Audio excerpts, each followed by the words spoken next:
Have you ever heard of a general take a holiday when his army is fighting for its survival on a battlefield?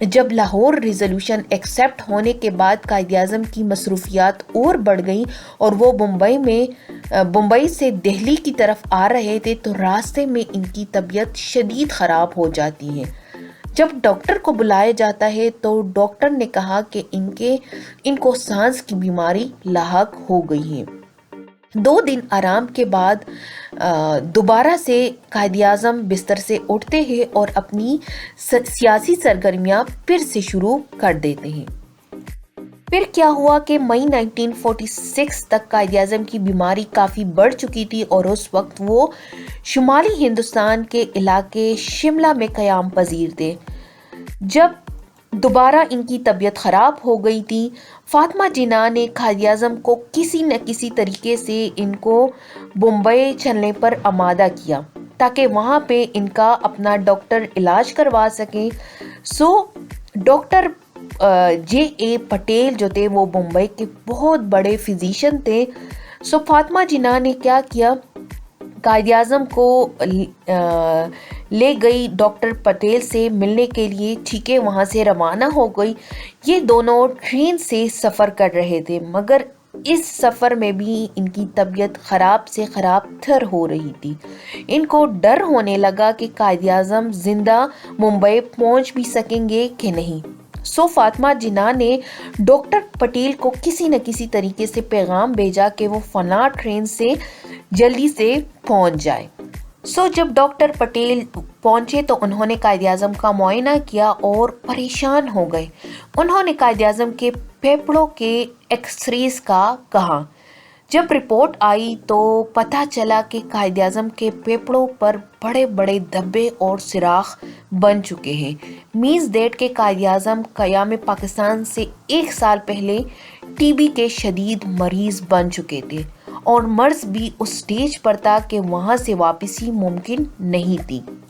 جبکہ doctor Patel نے ان کو warning بھی دی تھی کہ اگر انہوں نے اب بھی اپنی صحت کا خیال نہیں رکھا اور اپنی سیاسی سرگرمیاں کم نہیں کر دی تو وہ اس دنیا میں صرف 2 برس کی مہمان ہیں۔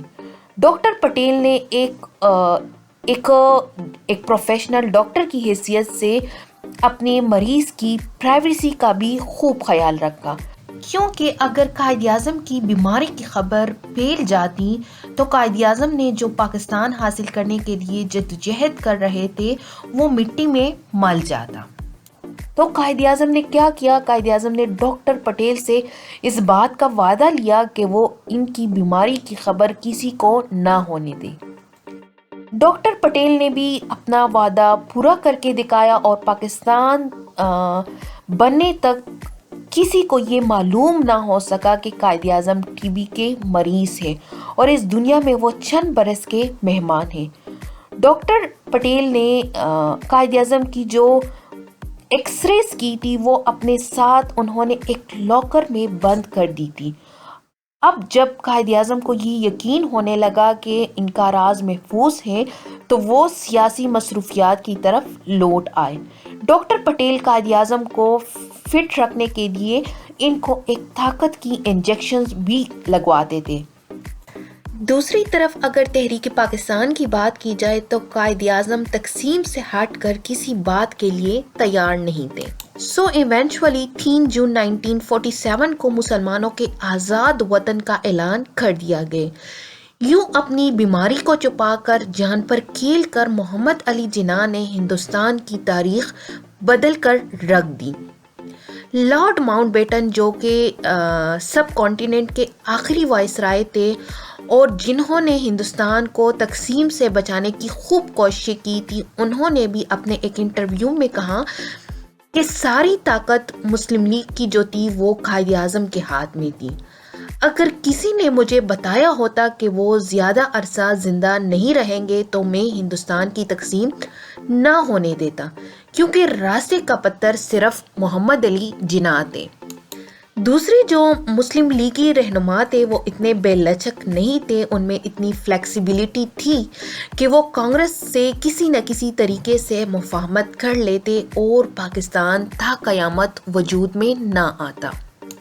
پھر کیا ہوا کہ قیام پاکستان کے بعد قائد اعظم جو تھے وہ پشاور کے ایک جلسے میں شریک تھے۔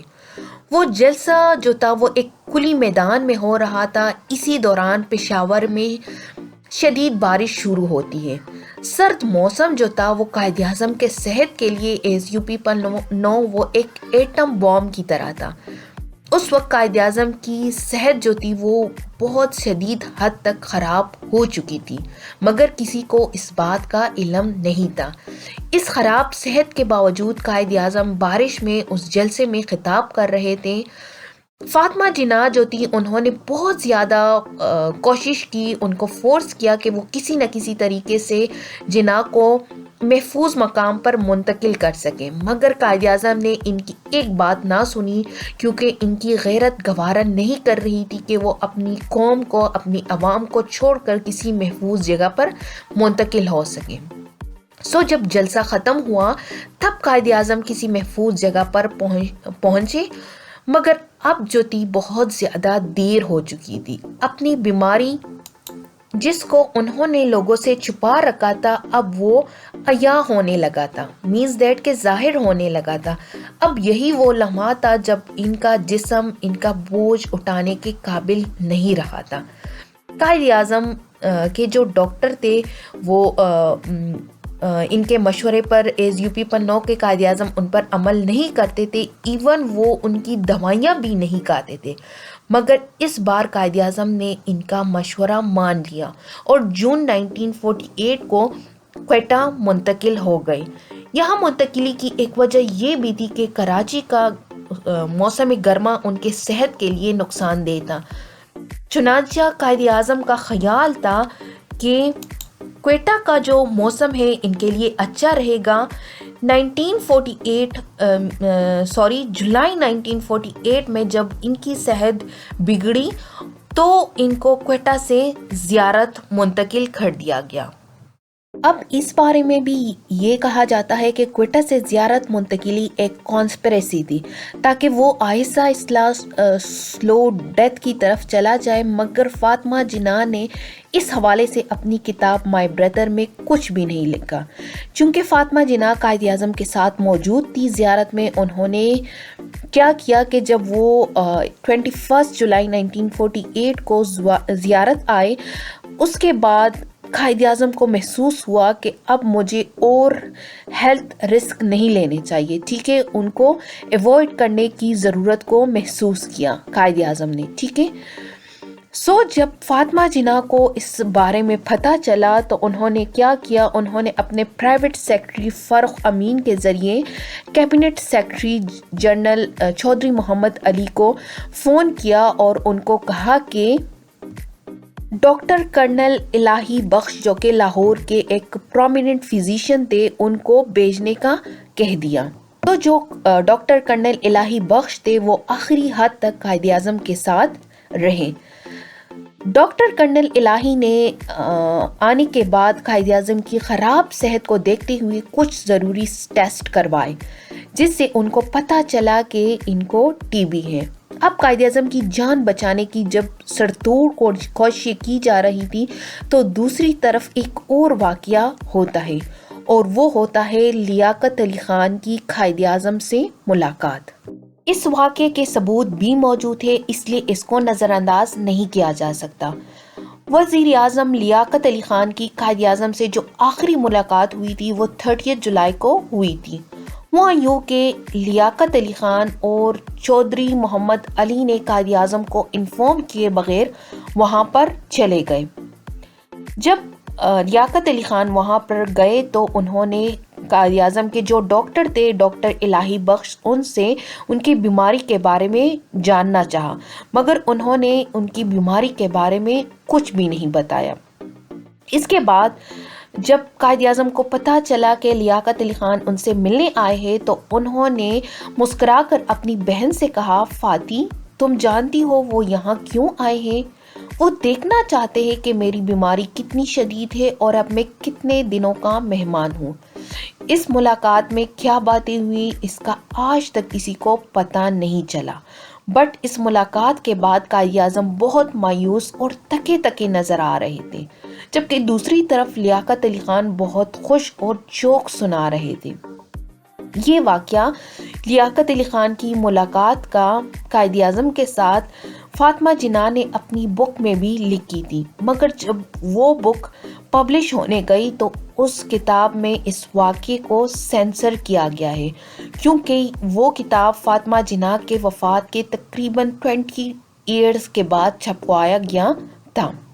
اس کے بعد 29 اگست کو ایک اور حیرت انگیز واقعہ ہوا۔ اس دن ڈاکٹر الہی بخش قائد اعظم کا معائنہ کر رہے تھے۔ معائنے کے بعد ڈاکٹر نے ان کو کہا کہ آپ نے جس ملک کا قیام کیا ہے، آپ اس کو مستحکم کرنے کے لیے دیر تک زندہ رہ سکتے ہیں۔ مگر جناح نے ڈاکٹر الہی بخش کو مخاطب کر کے کہا، آپ کو یاد ہے جب آپ پہلی بار زیارت آئے ہوئے تھے تو میں زندہ رہنا چاہتا تھا، لیکن اب میرا مرنا جینا برابر ہے۔ یہ الفاظ زبان سے ادا کرتے وقت ان کی آنکھوں سے آنسو آ گئے تھے۔ جناح نے کہا، میں اپنا کام پورا کر چکا ہوں۔ یہ باتیں نہ صرف مسٹر جناح ڈاکٹر سے کر رہے تھے بلکہ وہ اپنی بہن سے بھی کر رہے تھے۔ انہوں نے کہا، I am no longer interested in living۔ اب یہ 29 اگست کو ایسی کیا بات ہو گئی تھی کہ قائد اعظم ایسے مایوسی کی باتیں کر رہے تھے؟ یہ راز ان کے ساتھ ہی دفن ہو چکی ہے۔ اس کے بعد قائد اعظم کی صحت تیزی سے گرنے لگی تھی۔ اس دوران ان کو برین ہیمریج بھی ہوا، نمونیا کا اٹیک بھی ہوا۔ ایسی صورتحال میں قائد اعظم کو زیارت سے کراچی منتقل کرنا ضروری تھا تاکہ وہ اپنی زندگی کے آخری ایام وہاں پہ گزار سکیں۔ On 10 September 1948 ڈاکٹر الہی بخش نے فاطمہ جناح کو انفارم کیا کہ قائد اعظم کی جو حالت ہے وہ بہتر نہیں ہے، اب وہ کچھ دنوں کے مہمان ہیں۔ اس دن قائد اعظم کی جو حالت تھی وہ بہت زیادہ خراب تھی، بے ہوشی کے عالم میں تھے، اور بے ہوشی کی صورت میں وہ کچھ ایسے الفاظ ان کے منہ سے نکل رہے تھے۔ He was growing up Kashmir, give them the right to decide constitution, I will complete this very soon, refugees, give them everything possible, help me Pakistan. کچھ ایسے الفاظ تھے جو کہ اس ٹائم ان کے منہ سے نکل رہے تھے۔ پھر کیا ہوا کہ 11 سپتمبر کو قائد اعظم کوئٹہ ایئرپورٹ پہنچے۔ 2 گھنٹے کے سفر کے بعد طیارہ ماری پور ایئرپورٹ پر پہنچا۔ یہاں پر اب ایک اور حیرت انگیز واقعہ ہوتا ہے۔ قائد اعظم جو کہ گورنر جنرل تھے، بانی پاکستان تھے، تو ان کو ریسیو کرنے کے لیے وزیر اعظم اور دوسرے عہدیداران ہونے چاہیے تھے، مگر جب قائد اعظم کا طیارہ پہنچا تو ایئرپورٹ پر وزیر اعظم تو کیا کوئی اعلیٰ افسران موجود نہیں تھے، صرف گورنر جنرل ہاؤس کا سٹاف تھا، ان کے ڈاکٹرز تھے اور فاطمہ جناح تھی۔ اب اس بات پر یہ لاجک دی جاتی ہے کہ قائد اعظم کی آمد کو خفیہ رکھا گیا تھا تاکہ کوئی رش نہ ہو، اور قائد اعظم کی حالت ایسی نہیں تھی کہ وہ رش کو برداشت کر سکتے تھے۔ اب ایئرپورٹ پر سچویشن یہ تھا کہ ایئرپورٹ پر ایک ملٹری ایمبولینس تھا اور ایک ملٹری ٹرک تھا سامان لے جانے کے لیے۔ ایئرپورٹ سے گورنر جنرل ہاؤس تک ٹوٹل راستہ جو تھا وہ تقریباً 9 مائلز کا تھا۔ یہ فاصلہ زیادہ سے زیادہ آدھے گھنٹے میں طے ہونا چاہیے تھا، لیکن واقعہ یہ ہوا کہ یہ راستہ 2 گھنٹے میں بھی طے نہ ہوا، کیونکہ آدھا راستہ طے کرنے کے بعد ایمبولینس کا انجن بند ہو گیا۔ ایمبولینس کا پیٹرول بھی ختم ہو چکا تھا۔ اب یہاں پر انجن بند ہو جانا یا پیٹرول کا ختم ہو جانا کوئی بڑی بات نہیں تھی، مگر قائد اعظم کوئی عام آدمی نہیں تھے بلکہ پاکستان کے گورنر جنرل تھے۔ ایک ایمبولینس کا خراب ہونے پر دوسری ایمبولینس اویلیبل ہونی چاہیے تھی، لیکن کہا جاتا ہے کہ اس وقت پورے کراچی میں 2 ایمبولینس موجود تھی۔ ایمبولینس کا ڈرائیور انجن کو ٹھیک کرنے کی کوشش کر رہا تھا۔ جب کافی دیر تک ایمبولینس ٹھیک نہ ہو سکا تو فاطمہ جناح نے کیا کیا، انہوں نے ملٹری سیکرٹری کو بلایا کہ وہ دوسرے ایمبولینس کا بندوبست کر سکیں، اور تقریباً 1 گھنٹہ گزرنے کے بعد دوسرے ایمبولینس کو لانے میں وہ کامیاب ہو گئے۔